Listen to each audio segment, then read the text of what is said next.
So, welcome back, guys. Our new topic of the chapter number 10 is angle subtended by an arc of circle. मतलब क्या, तो यहाँ पे मैंने एक ऑलरेडी फिगर ड्रॉ की गई है और इसमें मैं यहाँ पे जो ये आर्क पी क्यू है, जो ये आर्क यहाँ पे आप देख सकते हो पी क्यू, उसके द्वारा सेंटर यहाँ पे ओ है। ये आर्क जो है उस सेंटर पे एक एंगल बनाता है। ठीक है, so the angle subtended bye an arc. अभी इस आर्क को कनेक्ट करती हुई मैं कॉर्ड भी ड्रॉ कर सकता हूँ, ना ड्रॉ? जी बिल्कुठीक है। तो यहाँ पे ये कॉर्ड ए बी ड्रॉ की गई है, मतलब यहाँ पे ये आर्क ए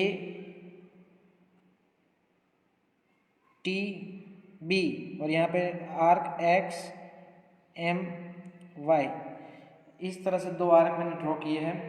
अब यहाँ पे इसकी स्पेशलिटी क्या है वो समझ लो, मैं इसको बार बार प्रूव नहीं करूँगा कि जब दो आर्क इक्वल होते हैं तो उसकी कॉर्ड भी इक्वल होती है, और जो कॉर्ड इक्वल होती है तो उसके रिलेटेड आर्क्स भी कैसे होते हैं, इक्वल होते हैं। तो वो बात आपको समझनी रहेगी। ठीक है, तो ये किस बेसिस पे कह रहा हूँ, ये उसकी एक्टिविटी है। आप चाहे तो कोई भी दो इक्वल कॉर्ड ड्रॉ करके आप उसके जो है वो कटिंग कर सकते हो और मेजरमेंट ले सकते हो, डजंट मैटर फॉर मी। ठीक है, ये एक्टिविटी आप घर पे खुद कर सकते हो, मैंने यहाँ पे ऑलरेडी दिखाई दी गई है। तो मैं कहना ये चाहता हूँ, if two chords of a circle are equal, if A B is equal to X Y, if AB is equal to xy, the same chords of the circle, then the corresponding arcs are congruent and conversely। मतलब क्या, तो भाई arc ATB is congruent to arc XMY, vice versa, कि अगर कोई भी circle के दो आर्क्स कॉन्ग्रेंट होते हैं तो उसके करस्पॉन्डिंग जो कॉर्ड्स होती है वो इक्वल होती है। If two arcs are congruent then the corresponding chords are equal. ठीक है, तो अब दूसरी बात कि कॉन्ग्रेंट आर्क्स मतलब अगर ये दोनों कॉन्ग्रेंट आर्क है तो मतलब ये कॉर्ड इक्वल हुई। अब ये जो है वो सेंटर पे जो एंगल सबटेंड करते हैं वो इक्वल होते हैं। मतलब सपोज कि यहाँ पे एंगल ए ओ बी, ये हमने ऑलरेडी प्रूव कर दिया है, लेकिन कॉर्ड के नाम पे प्रूव किया था कि पे दो कॉन्ग्रेंट कॉर्ड होती है एक सर्कल की, तो सेंटर पे इक्वल एंगल सबटेंड करते हैं। तो कॉर्ड की जगह पे यहाँ पे सिर्फ और सिर्फ आर्क्स नाम दिया है। So this angle and this angle, angle A O B is equal to angle XOY. If this, see, if these two arcs are congruent to each other, then the chords are equal to each other, then the circle subtended by the chords are equal to each other. That means the angle subtended by equal arcs are equal। ठीक है, अब ये थोड़ा पेचीदा हो गया है, लेकिन बात समझ लो कि अगर कोई कॉर्ड दो कॉर्ड इक्वल होती है और उस कॉर्ड से एंगल सबटेंड होते हैं सेंटर पे, तो एंगल भी कैसे होते हैं, इक्वल होते हैं। That is just I want to say. इसके बाद डायरेक्टली थ्योरम 10.8 हम उसकी तरफ आगे बढ़ते हैं, कृपया करके ध्यान देना यहाँ पे। Hello guys, welcome back. Last time हमने देखा था कि भाई angle subtended bye an arc of a circle, तो उसके रिलेटेड हमारे पास एक बहुत ही इम्पोर्टेंट थ्योरम है। ये थ्योरम मैं आपको 4 या 3 मार्क में पूछ सकता हूँ अकॉर्डिंग टू माई विल। तो इस थ्योरम पे थोड़ा गौर दीजिएगा। The theorem 10.8 and I am reading out the statement of the theorem. Please pay attention over here carefully. It is saying that the angle subtended by an arc at the center is double the angle subtended by it, मतलब arc से ही, it मतलब arc ने एक centre पे angle subtend किया है, and it at any point on the remaining part of the circle. ठीक है, तो मतलब ये क्या कहना चाहता है, मैं आपको बहुत ही शॉर्टली समझाने की कोशिश करता हूँ कि सपोज ये सर्कल है, ठीक है, ये सेंटर है और ये हमारे पास आर्क है। आर्क ने एक एंगल यहाँ पे बनाया सेंटर पे और दूसरा कोई भी पॉइंट पे, सर्कल के कोई भी पॉइंट पे। तो हमारे पास कौन से पॉइंट हो सकते हैं? एक तो मेजर आर्क पे हो सकता है,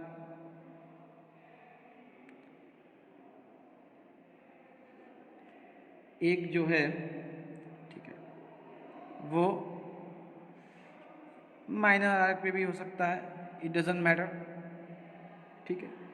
मेजर आर्क पे भी हो सकता है, माइनर आर्क पे भी हो सकता है, या फिर कोई होता है वो सेमी सर्कल आर्क पे भी हो सकता है। मतलब ये डायगोनल, सपोज उसकी डायगोनल है और वही आर्क है। तो ये 3 केसेस है हमारे पास। तो 3 केसेस के लिए हमने यहाँ पे 3 ट्राइंगल ड्रॉ किए हैं। मैं आपको डिटेल में यहाँ पे ड्रॉ करके समझाऊंगा, लेकिन मैं बस इतना कहना चाहता हूँ कि ये जो एंगल है, ये angle subtended by the arc to the center is double than the angle subtended by it by the arc to any point of circle, ठीक है। तो चलो हम फिगर आपको जो यहाँ पे 3 केसेस बताए थे वो 3 केसेस में यहाँ पे आपको ड्रॉ कर देता हूँ। जिस तरह से टेक्स्ट बुक के अंदर है उसी तरह से मैं आपको यहाँ पे फिगर ड्रॉ करूँगा ताकि कोई दिक्कत ना हो। पी क्यू, एक पॉइंट ए हम यहाँ पे लेंगे, सेंटर ओ, चलो साइड पे रखते हैं, पी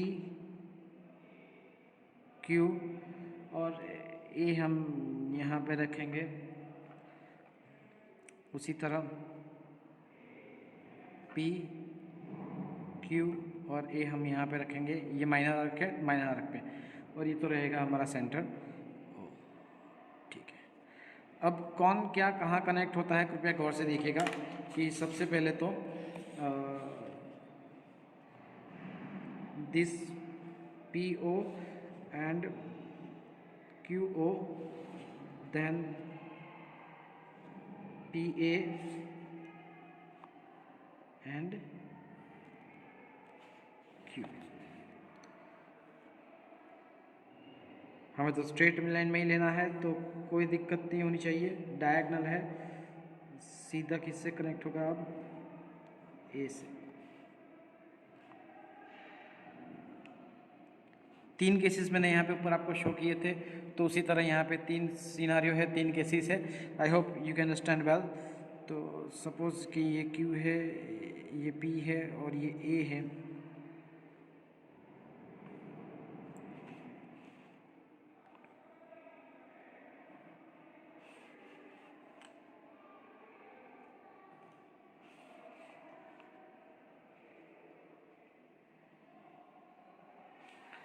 अभी ये जो है, हम इसकी बात करें जनरली कि ये एंगल की बात चल रही है, ठीक है। और यहाँ पे जो होगा वो रिफ्लेक्स एंगल होगा। तो इसका हम सिनारियो लास्ट में बताएंगे। प्रूव करने की बात तो हम सिर्फ इसी टाइप से प्रूव करेंगे। तो सभी केसेस के लिए एक ही प्रूफ है, अलग अलग प्रूफ है नहीं, तो उसमें कोई टेंशन है नहीं। लेकिन अलग अलग केसेस, आई मीन अलग अलग केसेस जो मैंने ऊपर शो किए थे उसके रिगार्डिंग मैंने यहाँ पे अलग अलग फिगर ड्रॉ की है। तो सबसे पहले आंसर की शुरुआत करेंगे हम डेटा से,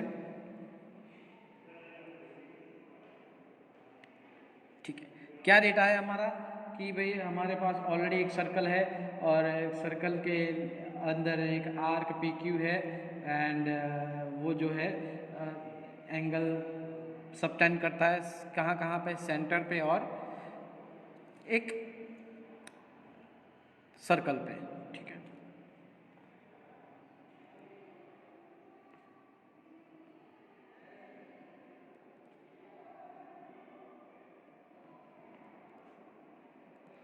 कौन सा सर्कल है? Circle O R with any radius.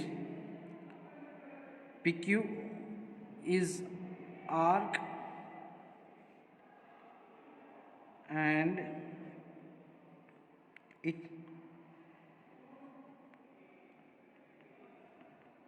subtends angles on center and circle, वो सर्कल पे भी एंगल बनाता है। ये जो है it angle subtended by the arc on the center and angle subtended by the arc on the circle any point. अब वो ये रहा और यहाँ पे और यहाँ पे, इट डजेंट मैटर हार्डली। ठीक है, तो सभी के लिए मैंने आपको बोला था कि सभी केसेस के लिए सब कुछ सेम रहेगा। टू प्रूव, हमें क्या प्रूव करना है, तो हमें बस इतना प्रूव करना है कि angle POQ is equal to twice angle PAQ।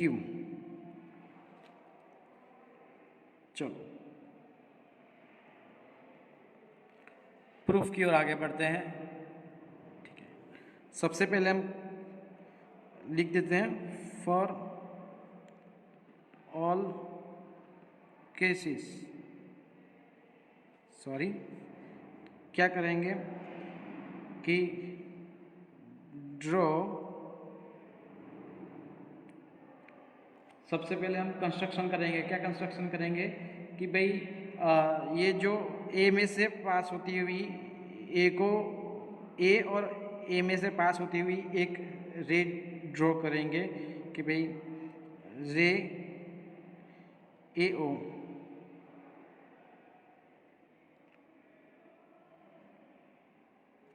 ठीक है। तो चलो हम सबसे पहले जो कंस्ट्रक्शन था कि वो रे AO ड्रॉ करते हैं एंड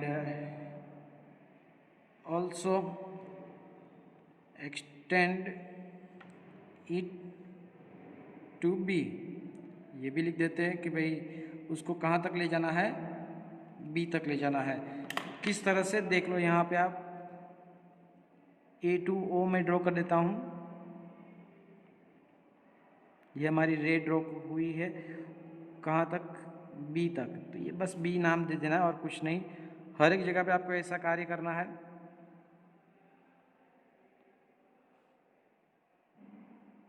B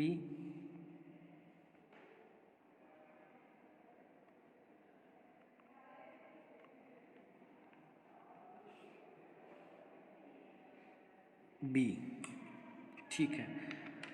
अब मैं आपको एक छोटी सी फिगर ड्रॉ करके दिखाता हूँ कि एक्चुअली में ये किस तरह से है। ठीक है, तो अब ज़रा गौर फरमाइएगा यहाँ पे कि सपोज़ कि कोई ट्रायंगल होता है और यहाँ पे मैं उसका एक एक्सटीरियर एंगल लेता हूँ।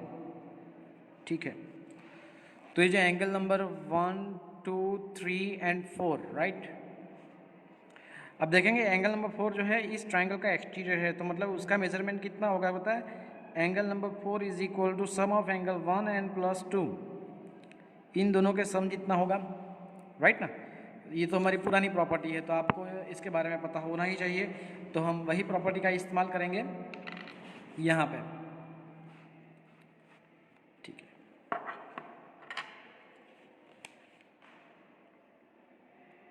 Here angle QOB is exterior angle of triangle AOQ। Triangle AOQ जो है, AOQ ये वाला ट्रायंगल यहाँ से लेकर यहाँ तक का, तो ये उसका एक्सटीरियर एंगल है, मतलब इन दोनों के सम जितना होगा, right. So I can write, so therefore angle QOB is equal to angle OQA plus angle OAQ। Equation number 1 लगा देते हैं उसको। ठीक है, सिमिलरली मतलब same to same for triangle AOP के अंदर भी ये जो एंगल है, ये वाला एंगल वो एक्सटीरियर एंगल है, तो इसका मेजरमेंट इनके और इनके सम जितना होगा। So therefore I can write angle BOP is equal to angle OAP plus angle OPA. Clear? That is our equation number 2. Now add the both of the equation. हमको जैसे कि अभी इक्वेशन को हम ऐड कर देंगे, लेकिन in triangle AOQ comma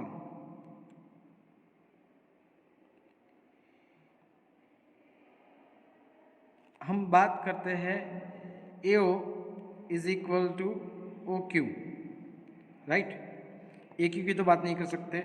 so therefore अब देखो यहाँ पे ये साइड इक्वल है और ये साइड इक्वल है, तो उसके ऑपोजिट एंगल्स भी कैसे होंगे? इक्वल होंगे, बट ऑब्वियस. ठीक है, अब मैं उसको डिटेल में यहाँ पे समझाता हूँ कि कोई भी एक ट्रायंगल होता है, सपोज़ कि ये साइड और ये साइड इक्वल होती है, तो जो उसके ऑपोजिट एंगल होते हैं, मतलब इस साइड का एंगल ये और इस साइड का एंगल ये दोनों कैसे होते हैं? इक्वल होते हैं. So that is the property of one of the property of triangle. So I can right over here therefore angle OAQ is equal to angle OQA. Put this value in the equation number 1. So we have therefore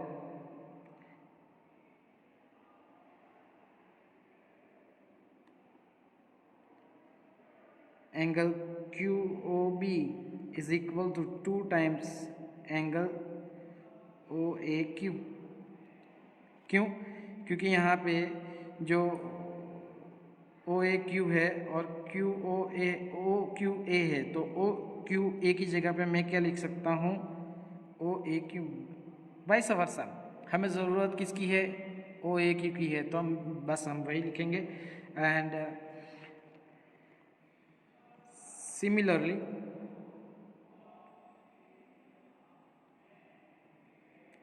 in triangle,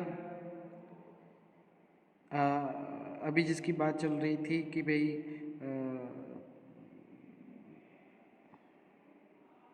sorry OPA, in triangle OPA OA is equal to OP. अब ये क्या है पता है आपको? Radii है. एक ही circle की 2 रेडियस है. तो मैं रीज़न लिख देता हूँ ताकि किसी को कोई दिक्कत ना हो. So therefore I can write उसके ऑपोजिट एंगल्स भी कैसे होंगे? इक्वल होंगे. तो angle OPA is equal to angle OAP. So ये हम इसकी जो वैल्यू है इक्वेशन नंबर 2 में रखेंगे, तो क्या हो जाएगा कि therefore angle BOP is equal to 2 times angle OAP. इसका इक्वेशन नंबर 3 दे देंगे और इसका इक्वेशन नंबर 4 दे देंगे. Is that clear? Okay. Now अब यहाँ पे क्या करना है हमें? सिंपल कि इक्वेशन नंबर 3 और 4 को क्या करना है? ऐड करना है. चलो एडिशन करेंगे यहाँ पे.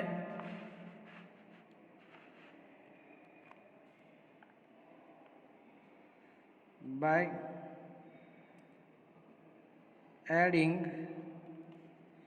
Equation number 3 and 4. Equation number 3 क्या है?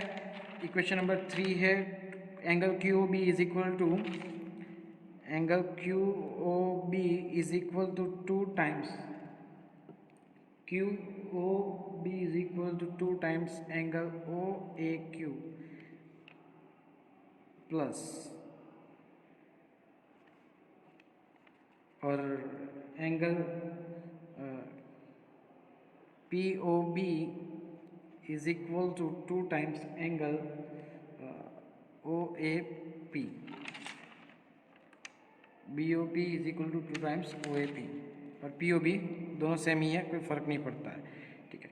तो राइट साइड का एडिशन राइट हैंड के साइड, लेफ्ट हैंड साइड का एडिशन लेफ्ट हैंड के साइड।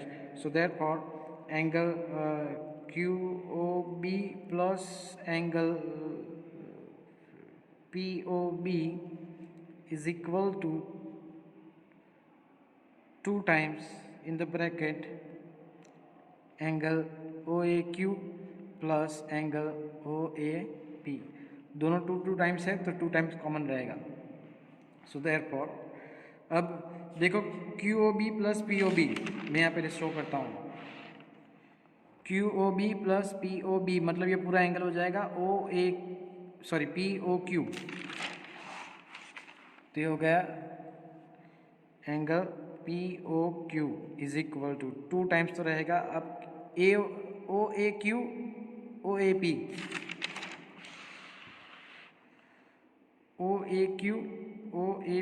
मतलब ये दोनों एंगल का एडिशन है तो क्या होगा PAQ पूरा एंगल बन जाएगा यहाँ पे। तो angle PAQ hence it is proved, ठीक है। तो बहुत ही आसान था यहाँ पे इस थियरम को प्रूव करना, बस ख्याल रखना है थर्ड केस के लिए। सो मैं लिखता हूँ कि फॉर केस 3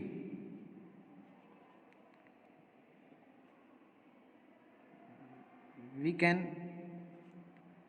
से दैट, क्या कह सकते हैं हम, रिफ्लेक्स, मेन चीज़ है reflex of angle POQ is equal twice of angle PAQ, क्योंकि वो एंगल बड़ा हो जाता है इसलिए मैंने आपको बताया था कि इसके यहाँ पे रिफ्लेक्स आएगा, ठीक है। तो ये थियरम क्या था कि 10.8 था। अब यहाँ पे आप देखो मैं एक चीज़ आपको समझाना चाहता हूँ कि ये पोर्शन और ये पोर्शन आप साथ में लिख सकते हो, आपको याद रखना हो तो, ठीक है। और ये पोर्शन और ये पोर्शन, ये दोनों पोर्शन आप दूसरे नंबर पे लिख सकते हो, साथ में लिख सकते हो। मैंने चार डिफरेंट पार्ट किए हैं, आप चाहे तो एक एक पार्ट में भी लिख सकते हो, इट डजंट मैटर, ठीक है। ताकि आपको आसानी रहेगी, क्योंकि यहाँ पे एंगल AOQ की बात जो चल रही थी, एंगल AOQ की बात चल रही थी, और यहाँ पे भी ट्राइंगल AOQ की बात चल रही थी, यहाँ पे भी ट्राइंगल AOQ की बात चल रही थी। तो आप समझ सकते हो कि भाई एक ही ट्राइंगल की बात एक साथ में ख़त्म हो जाए तो याद करना थोड़ा आसान रहता है। और यहाँ पे हम ट्राइंगल AOP की बात चल रही थी, और यहाँ पे भी ट्राइंगल POA यानी कि AOP सेम ट्राइंगल है, तो फिर आप समझ सकते हो कि एक ही ट्राइंगल की बात चल रही है, तो आपको याद करने में आसानी रहे तो आप चाहे तो इसको कंबाइन लिख सकते हो। मुझे ये जो लिखने की बात है या फिर याद करने की बात है, आप साथ में भी कर सकते हो, अलग भी कर सकते हो, टेक्स्ट बुक में लिखा है उस तरह से भी कर सकते हो, मुझे कोई आपत्ति है नहीं, ठीक है। Thank you very much, please copy it.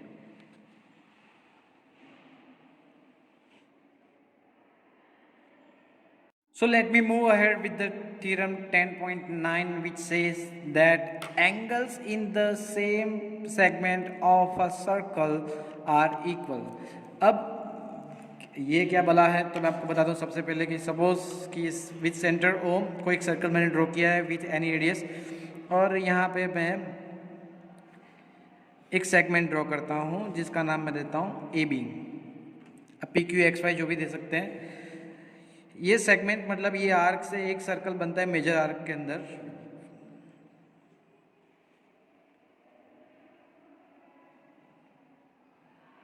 Okay. Suppose इसका नाम देते हैं X। ऐसा कोई दूसरा एंगल भी बनता है सेम सेगमेंट के अंदर सेम आर्क के थ्रू, देखेंगे आप। तो यहाँ पे इसका नाम बता देता हूँ। यहाँ पे हमारे पास angle my mistake angle AXB, और दूसरा एंगल हमारे पास है एंगल AYB। आप देख सकते हो दोनों एंगल, ये जो दो एंगल बन रहे हैं वो दोनों एक ही सेगमेंट के अंदर है, मेजर सेगमेंट के अंदर है। ऐसे इनफाइनाइट एंगल बना सकता हूँ, जैसे कि एक और एंगल यहाँ पे मैं आपको ड्रॉ करके दिखाता हूँ। और जी Z, तो एंगल AZB, 3 एंगल मैंने ड्रॉ किया है। तीनों के तीनों एक दूसरे के कैसे होंगे, इक्वल होंगे। सेम सेगमेंट के अंदर सेम सेगमेंट के अंदर सेगमेंट के द्वारा बनाए हुए सारे के सारे एंगल्स कैसे होते हैं, इक्वल होते हैं। अब ये तो मेजर सेगमेंट की बात की थी। इसी तरह से हम माइनर सेगमेंट के अंदर भी एंगल्स बना सकते हैं। ऐसा ज़रूरी नहीं है कि सिर्फ और सिर्फ इसका नाम P दे देते हैं और इसका नाम Q दे देते हैं। तो यहाँ पे angle APB is equal to angle AQB। इन दोनों के बीच में जो रिलेशन होगा वो अलग से होगा, लेकिन फिलहाल इन दोनों की बात कर ले हम, तो ये दोनों कैसे होंगे, ये एंगल और ये एंगल कैसे होंगे, इक्वल होंगे। So that is the theorem 10.9 want to say that कि angles in the same segment of a circle are equal. ठीक है, इसके बात बताऊं कि जब सेमी सर्कल होता है,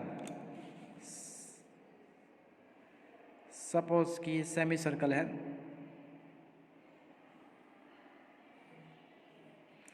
और सेमी सर्कल के अंदर आप कोई भी पॉइंट से एक एंगल बनाओ। सपोज कि मैं यहाँ पे एंगल बनाता हूँ RSD,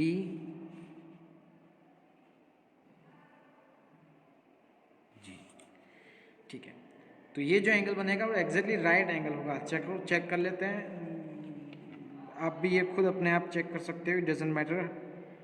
see it is sharp 90 degree. आप देख सकते हैं यहाँ पे 90 डिग्री है, राइट। ठीक है, तो ये कितना है, 90 डिग्री। तो आप चाहे तो खुद आप घर पे एक सर्कल ड्रॉ करें, उसमें से डायगोनल ड्रॉ करें और कोई भी जगह पे ऊपर या नीचे की ओर पे कोई एंगल बनाओ उस आर्क के थ्रू, तो वो 90 डिग्री होगा। तो ये बात भी समझ लो, थ्योरम उसके हिसाब से हमारे पास जो आता है साइक्लिक क्वाड्रिलेटर आता है। तो साइक्लिक क्वाड्रिलेटर क्या होता है मैं आपको वो भी बताऊंगा कि एक छोटी सी फिगर यहाँ पे ऑलरेडी रेडीमेड है। तो मैं बता दूं कि अगर कोई क्वाड्रिलेटरल के सारे vertices, all the vertices are lying on a circle, same circle, it is known as the cyclic quadrilateral. ठीक है जी, तो ये रहा साइक्लिक क्वाड्रिलेटरल। और यहाँ पे उसके रिलेटेड एक थियरम है, क्या है कि द सम ऑफ द इधर pair of opposite angles of a cyclic quadrilaterals is 180 degree. मतलब क्या, तो भाई साहब ये जो एंगल ए और एंगल सी है, if I add the angle A plus angle C is equal to 180 degree, that is what the cyclic quadrilaterals properties. ये साइक्लिक क्वाड्रिलेटर की क्या है, प्रॉपर्टी है कि उसकी ऑपोजिट एंगल्स कितने होते हैं, उसका सम कितना होता है, 180 डिग्री। बहुत ही खास है। और angle B plus angle D is equal to 180 degree. इससे उल्टा कि अगर कोई क्वाड्रिलेटरल हो, उसकी कोई भी एक पैर का ऑपोजिट जो एंगल है उसकी पैर का अगर सम 180 डिग्री होता हो, दूसरा भी ऑटोमेटिक फिर 180 हो ही जाएगा ऑब्वियसली, तो किसी एक पैर का होगा तो चलेगा, तो वो क्वाड्रिलेटरल है, वो साइक्लिक क्वाड्रिलेटरल होगा, जो कि converse theorem 10.11, that is the theorem 10.12. वो I am reading out loudly. If the sum of a pair of opposite angles of a quadrilateral is 180 degree, then the quadrilateral is cyclic. ठीक है, तो ये cyclic quadrilateral की बात है, इसके related सम आएंगे, हम वो देखेंगे। फिलहाल थियरम 10.10 जो है हमारे सिलेबस से कट ऑफ हो चुका है, तो हम उसके बारे में चर्चा विचारणा नहीं करेंगे। फिर आता है जी बिल्कुल, लास्ट टाइम भी मैंने आपको बताया था कि 10.10 थ्योरम 10.9 हमने पढ़ाया, 10.11 तो 10.12 पढ़ाया, तो 10.10 जो थ्योरम है वो सिलेबस में कट ऑफ हो चुका है। अब सीधे हम चलेंगे हमारी एक्सरसाइज 10.5 की ओर। So please take care, thank you very much. Hello guys, welcome back to e-learning platform of Nalanda Vidyalaya Morbi. Once again, this is Dakshesh Shore here, and I am going to take class 9 mathematics chapter number 10, and I am going to pursue exercise 10.5. Here we go with the sum number 1, question number 1. Without wasting the time, I will read out that question. I will show you the figure, explain the sum, and I will find the answer.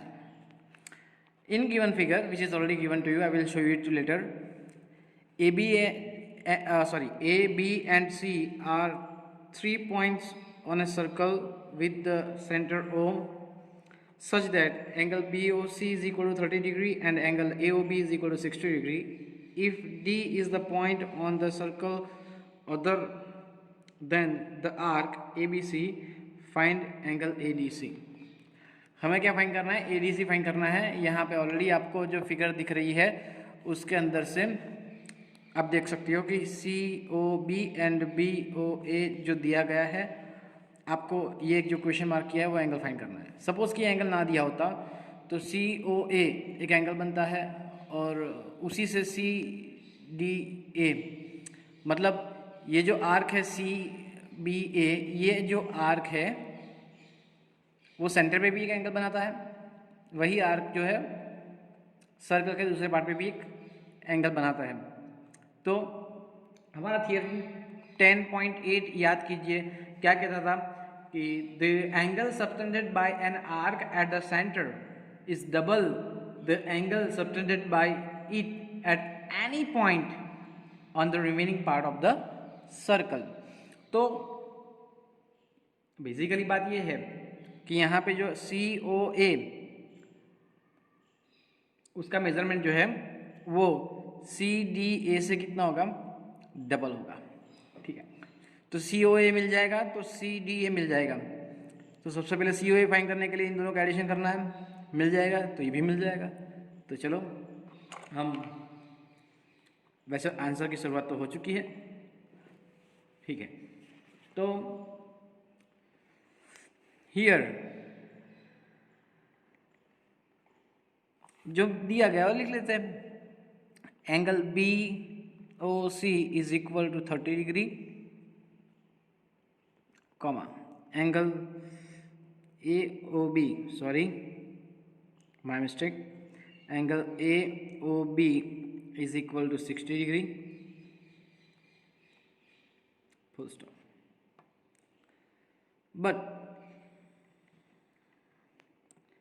angle AOC is equal to angle AOB plus angle BOC. Therefore angle AOC is equal to AOB का measurement है 60 plus BOC का measurement है 30. So therefore angle AOC is equal to 60 plus 30, 90 degree, right? So it is equal to 90 degree.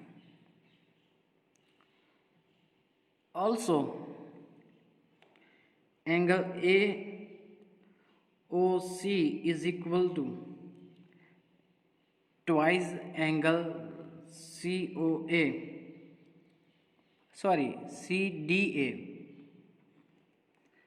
अब ये किसके हिसाब से लिख सकते हैं हम, थियरम 10.8 जो हमारा मेन थियरम था उसके हिसाब से हम इसको लिख सकते हैं कि भाई सी ओ ए का मेजरमेंट सी डी ए से डबल होगा. This is the double, right? So therefore angle C D A, या फिर आप ए डी सी भी लिख सकते हो, is equal to 1/2 of angle A O C. Therefore अब सी डी ए की जगह पे मैं लिखूंगा, क्या लिखूंगा, ए ओ सी ए डी सी लिखता हूँ, जो कि क्वेश्चन में पूछा गया है. C D A and A D C both are the same, but लिखने का पैटर्न अलग है. तो सर क्वेश्चन में लिखा है उसी तरह से लिखो ना, तो फिर तो उस तरह से लिख दिया. 1/2 मल्टीप्लाई बाय 90, ए ओ सी का मेजरमेंट 90 डिग्री है. So therefore angle A O C is equal to 45 degree.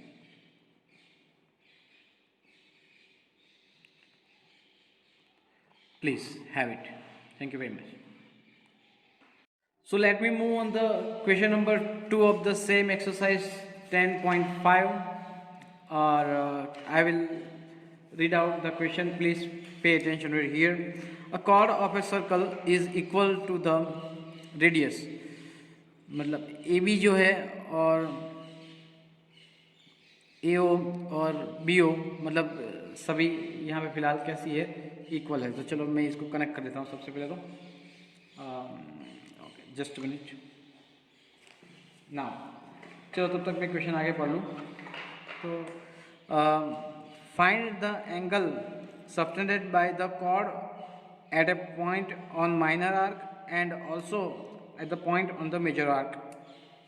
ठीक है, तो ये रहा भाई, मैं कनेक्ट कर देता हूँ.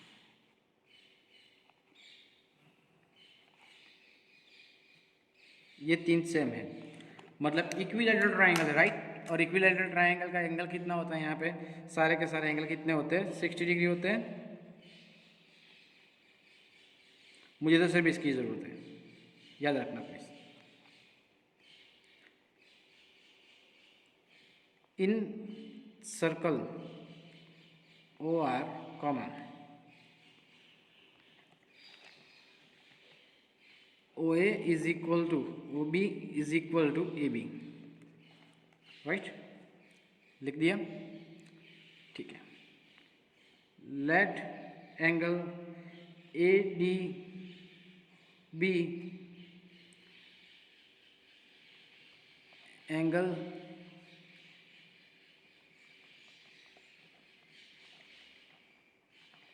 by chord on major arc and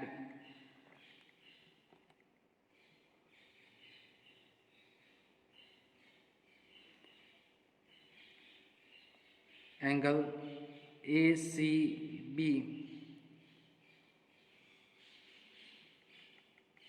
angle subtended by chord on minor arc. ठीक है. In triangle A B O comma A B is equal to A O is equal to B O given, therefore triangle A B O is. अब जिस triangle की सारी side, सभी की सभी side अगर इक्वल होती है, ठीक है, तो उसे क्या कहते हैं, इक्विलैटरल ट्राइंगल कहते हैं. तो मैं लिख देता हूँ is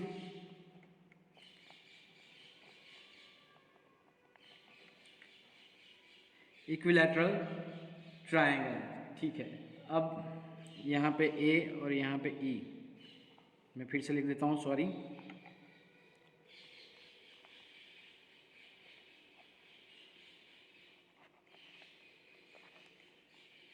equilateral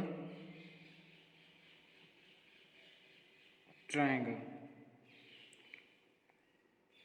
therefore angle A O B is equal to 60 degree. ठीक है, सॉरी मैं यहाँ पे आपको दिखा नहीं पाया. आपको angle A O B 60 degree क्यों लिख रहा हूँ, क्योंकि ये जो ट्राइंगल ए ओ बी है, this triangle A O B जो स्टार्टिंग में बताया था 60 60 60 सारे होंगे, लेकिन मैं किसी एक एंगल को ही यहाँ पे लिखूँगा. ओके, अब दूसरा पॉइंट लिखते हैं हम यहाँ पे. Angle A O B is equal to twice angle A D B. क्यों, थियरम 10.8. अब अभी मैंने आपको अगले सबने थियरम 10.8 के बारे में मैंने बताया.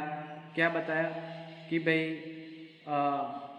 यहाँ पे हम जो एंगल है वो किस तरह से फाइंड कर सकते हैं कि if the angle subtended by the arc to the center is double than the angle subtended by the same arc on any point of the circle. ठीक है, तो ये चीज़ हमारे थ्योरम 10.8 के अंदर हमने पिछले समय भी इस्तेमाल की थी.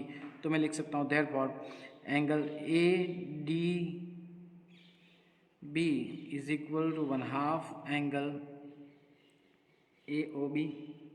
therefore angle ADB is equal to 1/2 multiplied by 60. So therefore angle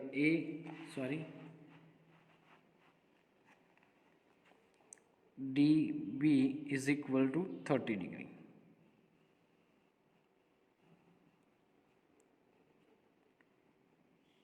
Since quadrilateral ADBC, अब देखो क्वाड्रिलेटरल ADBC साइक्लिक क्वाड्रिलेटरल है, तो उसके ऑपोजिट एंगल का सम कितना होगा 180 डिग्री.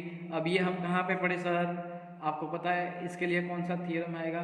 ठीक है, तो मैं आपको उसके लिए ये भी बताऊंगा कि थियरम यहाँ पे हम कौन सा इस्तेमाल कर रहे हैं. ठीक है, तो थियरम 10.11. ठीक है,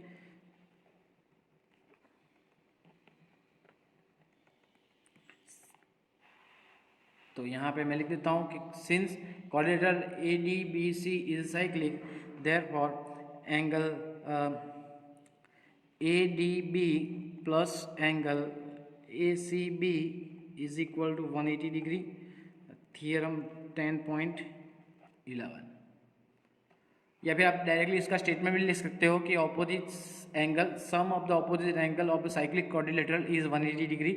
आप ये भी लिख सकते हो या फिर शॉर्ट में ये भी लिख सकते हो, कोई फर्क पड़ता नहीं है. अगर आपको थियरम याद नहीं रहता है तो उसका स्टेटमेंट लिखना पड़ेगा, लेकिन लिखना तो पड़ेगा. ठीक है, नाउ देयरफॉर एंगल ACB हमें पता नहीं है, सॉरी ADB का मेजरमेंट पता है, तो हम ADB का मेजरमेंट लिख देते हैं. तो ADB अभी फाइंड किया 30 plus angle ACB is equal to 180 degree. ठीक है, चले therefore angle ACB is equal to 180 degree minus 30 degree. Therefore angle ACB, क्यों 30 डिग्री यहाँ पे है, इस रिजल्ट के लेफ्ट हैंड साइड पे है, मैंने उसको राइट हैंड साइड पे भेजा. यहाँ पे एडिशन में था, वहाँ पे कहाँ जाएगा सब्ट्रैक्शन में, तो सब्ट्रैक्शन में 180 माइनस 30. आप जब आप सब्ट्रैक्शन परफॉर्म करेंगे तो 150 आपको आंसर मिलेगा. So that is the only simple and basic thing. तो आपको उसका भी क्या रखना है, ख्याल रखना है. So is equal to 150 degree. ठीक है, तो आप इस सम को परफॉर्म करो तो बिल्कुल आसानी से हो सकता है. हम थ्योरम 10.8 का इस्तेमाल करके भी यहाँ पे दोनों एंगल फाइंड कर सकते हैं, डजंट मैटर. ठीक है, लेकिन फिर भी आपको जिस तरह से पसंद है उस तरह से आप इसका आंसर फाइंड कर सकते हो. प्लीज़ कॉपी कीजिए. Thank you very much.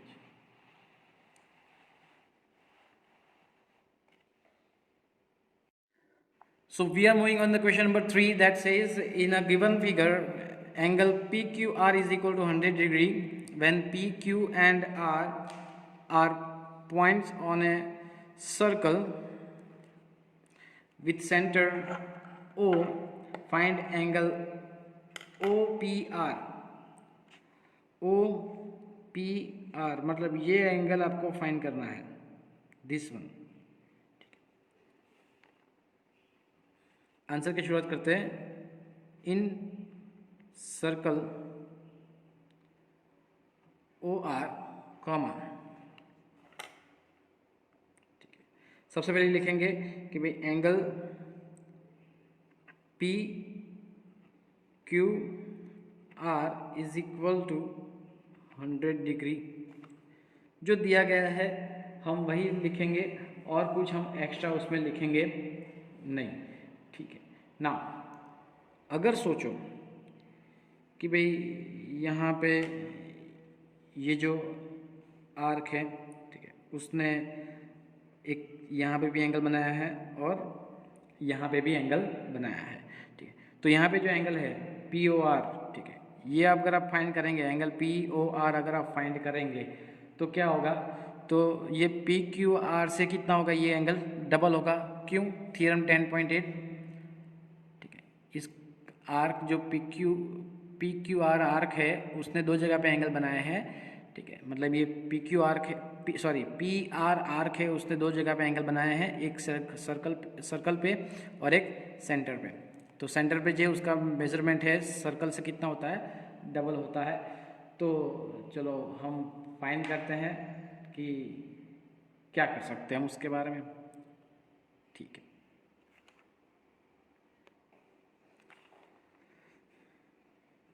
So here I will write the reflex angle POR is equal to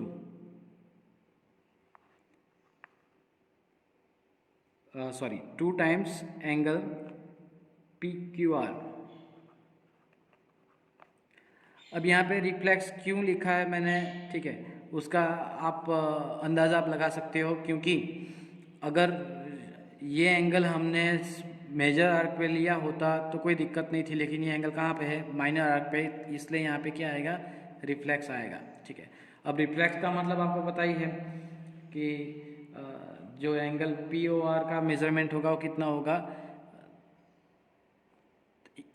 360 में से पी अब reflex angle P O R subtract कर दो तो आपको मिल जाएगा angle P O are.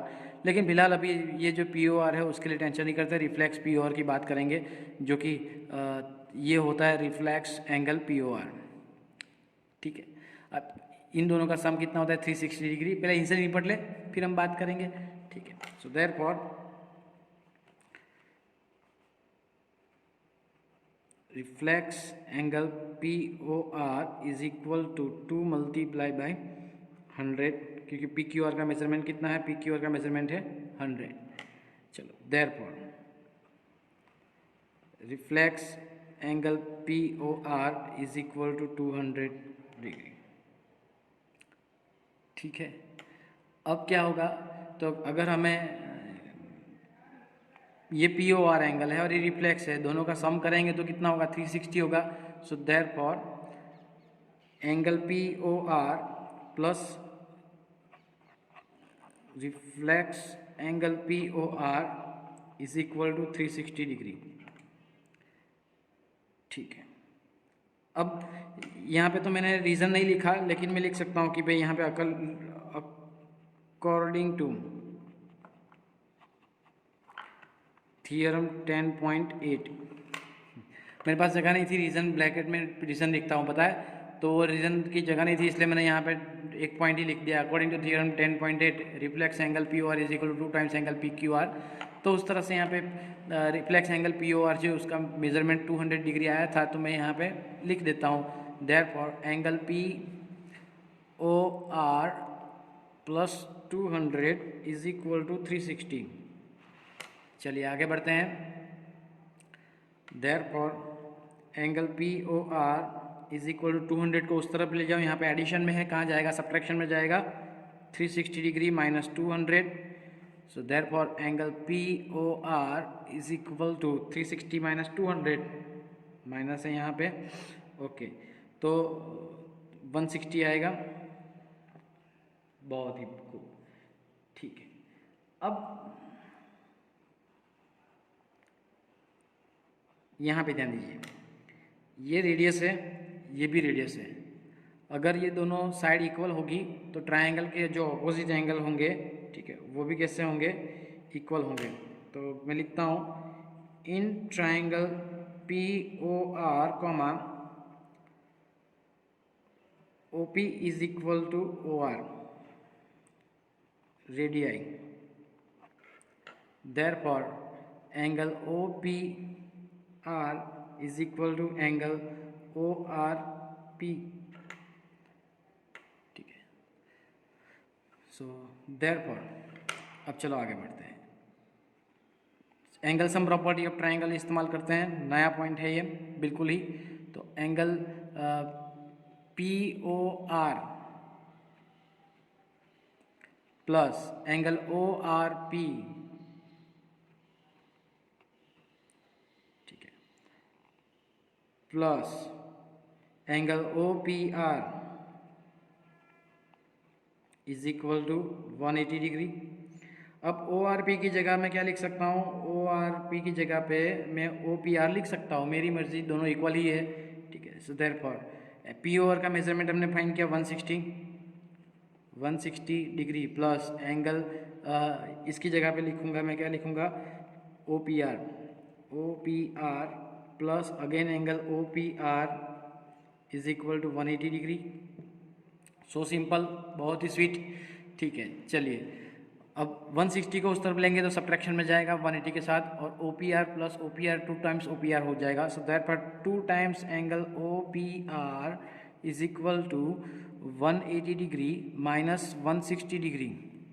So therefore 2 times angle OPR is equal to, यहाँ पे 180 माइनस 160 कितना बचेगा, 20 degree. So therefore angle OPR is equal to, यहाँ पे 2 मल्टीप्लिकेशन में, सामने डिवीजन में जाएगा, 20 degree divided by 2। So therefore angle OPR is equal to 10 degree. Sorry, 10 to the 20 होता है, मैंने यहाँ पे कट पेस्ट नहीं किया, आप समझ सकते हो बिल्कुल, ठीक है। तो जानिए किस तरह से मैंने रिफ्लेक्स एंगल फाइंड किया, रिफ्लेक्स में से POR फाइंड किया, POR की मदद से हमने जो है OPR का जो एंगल है उसका मेजरमेंट फाइंड किया, ठीक है। तो please copy it, thank you very much.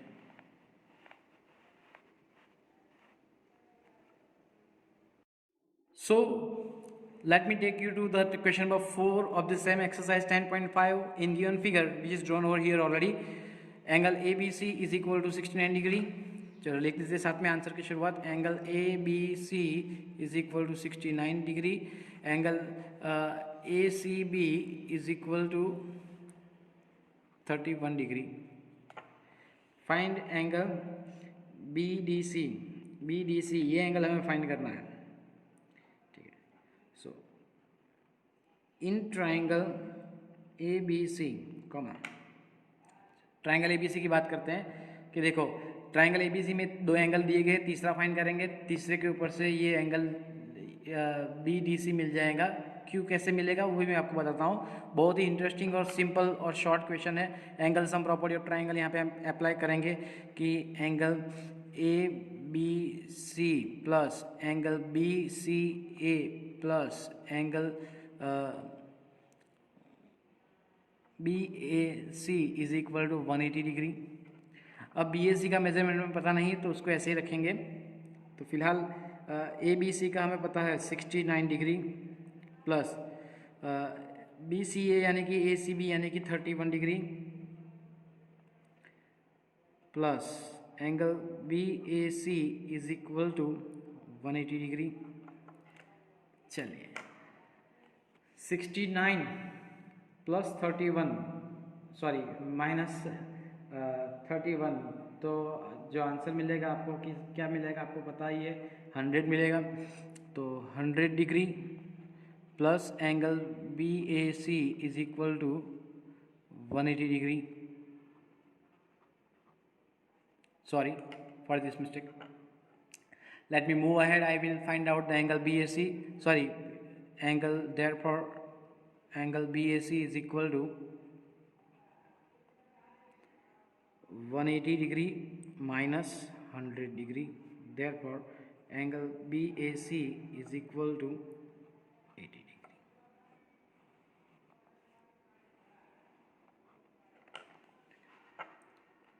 अब देखो हमारे पास एक छोटा सा थियरम था, थियरम 10.9, अगर आपको याद हो तो मैं आपके लिए पढ़ लेता हूँ। थियरम 10.9 क्या है? Angles in the same segment of a circle are equal, ठीक है, सिंस एंगल्स इन के ऑन, चलो इन लिखते हैं, इन आता है, in the same segment are equal comma, मैं लिख सकता हूँ यहाँ पे, क्या लिख सकता हूँ, ये देखो एक सेगमेंट है, कौन सा, मेजर सेगमेंट, राइट। तो उस मेजर सेगमेंट के अंदर दो एंगल बनते हैं B A C and B A D. तो दोनों के दोनों कैसे होंगे, इक्वल होंगे। उसमें से एक का मेजरमेंट पता है कितना है 80 डिग्री, दूसरे का कितना होगा 80 degree, that's all. So therefore angle B A C is equal to angle B D C, therefore angle B D C is equal to 80 degree, sorry 80 degree only. आप सभी को पता है कि बी ए सी का मेजरमेंट 80 डिग्री है, तो फिर बी सी डी का मेजरमेंट कितना होगा 80 degree, that's all. Please copy कर लीजिएगा, thank you very much. So question number 5 of the same exercise 10.5 says that in a given figure which is already drawn over here, A, B, C, D are the 4 points on a circle AC and BD to intersect at a point E such that angle BEC is equal to 130 degree and angle ECD is equal to 20 degree. Find angle BAC. BAC ये angle find करना है, ठीक है। देखो ये segment है, minor segment से मतलब इस सेगमेंट के अंदर ये भी एंगल जो है वो है। अगर मैं ये एंगल फाइंड कर दूं तो ये एंगल मुझे मिल जाएगा। इसके लिए देखो ये 130 है, तो ये लीनियर पेयर है, तो ये एंगल मुझे मिल जाएगा। इस ट्रायंगल ई डी सी के अंदर ये एंगल पता है, ये एंगल पता है, तो ये एंगल भी मिल जाएगा। तो ये मिल गया, तो ये मिल गया। चलो कार्यवाही शुरू करते हैं। सबसे पहले डेटा लिखते हैं कि भाई here comma angle B E C is equal to 130 degree, comma angle E C D is equal to 20 degree, ठीक है। सिंस, चलो सिंस नहीं निकाल देता हूँ मैं, सिंस लिखना अच्छा नहीं रहेगा, मैं पॉइंट लिखता हूँ कि भाई angle B E C plus angle C E D is equal to 180 degree because they are linear pair. देखो यहाँ पे एक लाइन बनती है और ये टोटल कितना होगा 180 डिग्री होगा, सिंपल दिख रहा है आपको। So therefore I can write B C E की जगह पे लिख सकता हूँ 130 degree plus angle C E D is equal to 180 degree. So therefore angle C E D, अब देखो 130 डिग्री को उस तरफ भेजो तो 180 के साथ सब्ट्रैक्शन में चला जाएगा, तो 180 माइनस 130, 180 माइनस 130 अगर आप परफॉर्म करें तो आपको आंसर मिलेगा, क्या मिलेगा, angle C E D is equal to 50 degree, ठीक है।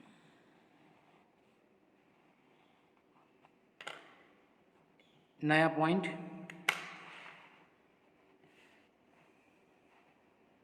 In triangle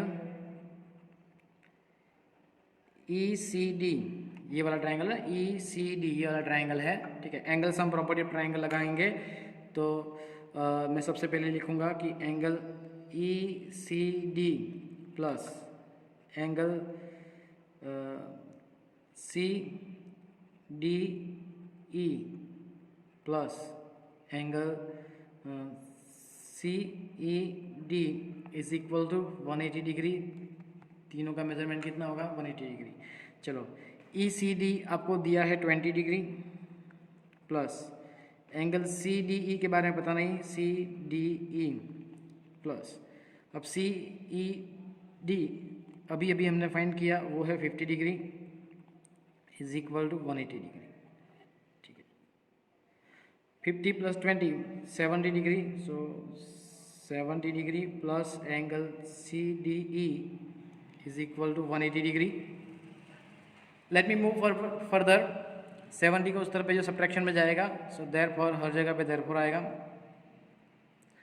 angle C D E is equal to 180 minus 70, so therefore angle C D E is equal to 110 degree, clear, ठीक है। तो अब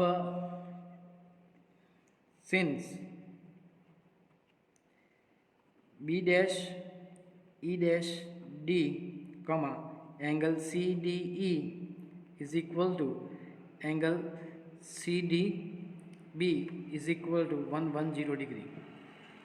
ठीक है, अब कैसे मैं समझाता हूँ, CDE करो या फिर CDB करो, मतलब ये तो एक ही लाइन में है, तो एंगल D वाला एंगल तो चेंज होने वाला नहीं है, तो मैंने मेंशन कर दिया ताकि फिर कोई बोले नहीं कि सर ये कहाँ से आया, वो फलाना ढिमका। ठीक है ना,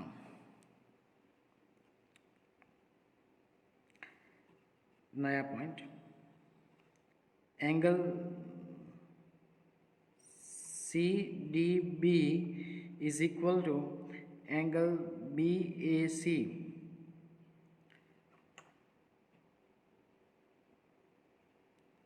रीजन,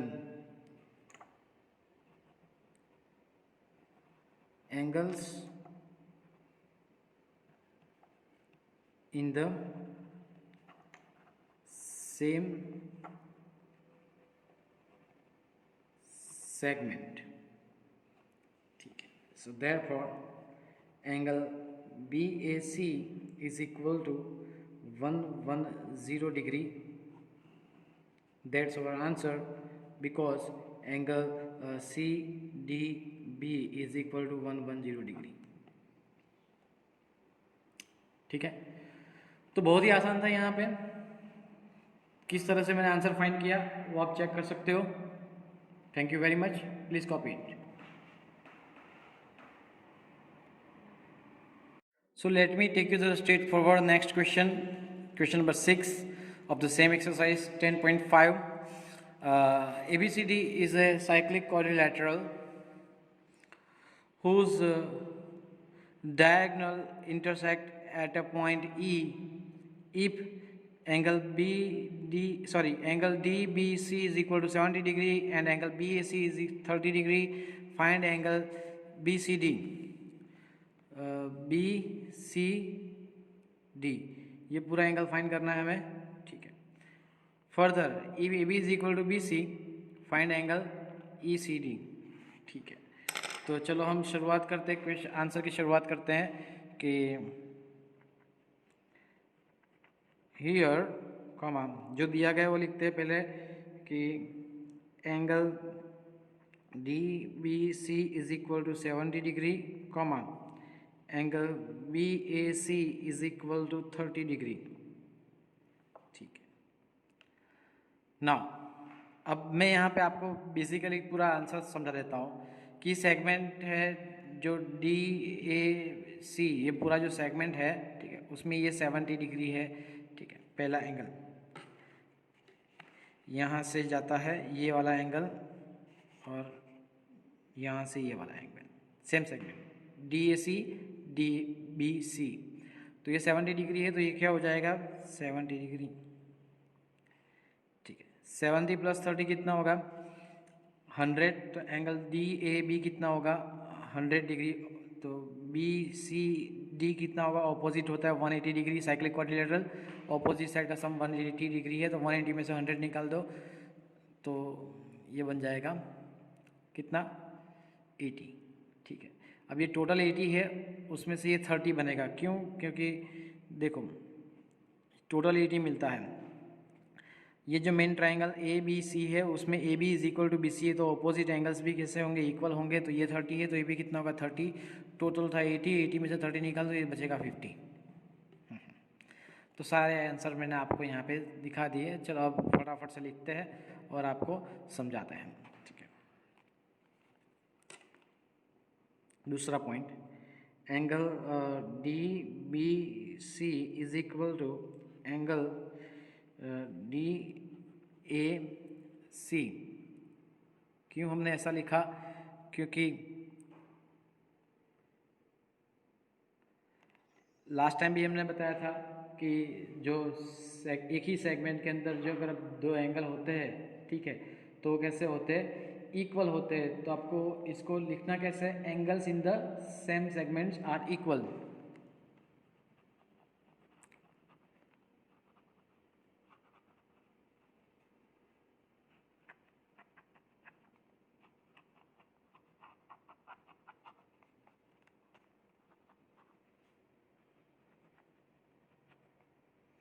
ठीक है. So therefore I can write angle D A C is equal to 70 degree. Since angle DAB is equal to angle DAC plus angle I can say CAB. तो उसका मेजरमेंट कितना है 30, इसका कितना मिला 70, तो टोटल एंगल DAB का measurement कितना मिलेगा 100. So therefore angle DAB is equal to DAC 70 plus 30. Therefore angle DAB is equal to 100 degree. ठीक है. जैसे कि आपने यहाँ पे एंगल DAB फाइंड कर लिया है, तो एंगल DAB एंड DCB ये जो साइक्लिक कोऑर्डिनेटर के ऑपोजिट एंगल है जिसका सम कितना होता है 180 degree. So therefore I can write down since quadrilateral ABCD is cyclic, comma angle DAB plus angle DCB is equal to 180 degree. क्यों? तो आप यहाँ पे लिख सकते हो थियरम 10.11 है, तो हमने 10.11 में ही देखा था कि the sum of the either pair of opposite sides of a cyclic coordinator is 180 degree. So that is theorem 10.11. Now तो आप देख सकते हो कि यहाँ पे हम एंगल DBC फाइंड कर लेंगे, यानी कि BCD. क्वेश्चन के अंदर क्या है BCD है, तो मैं उसका नाम क्या लिखूँगा यहाँ पे BCD लिखूँगा. सो नेक्स्ट टाइम यहाँ पे इसकी जगह पे DAB लिखो या फिर DCB लिखो या फिर BCD लिखो, कोई फ़र्क पड़ता नहीं है. तो DAB का मेजरमेंट मिला था 100 degree plus angle BCD same ही है एंगल, सिर्फ नामकरण ही चेंज किया, is equal to 180 degree. Therefore 100 को उस तरफ ले जाओ, सब्ट्रैक्शन में जाएगा. Angle BCD is equal to 180 degree 180 degree minus 100 degree. Therefore angle BCD is equal to 80 degree.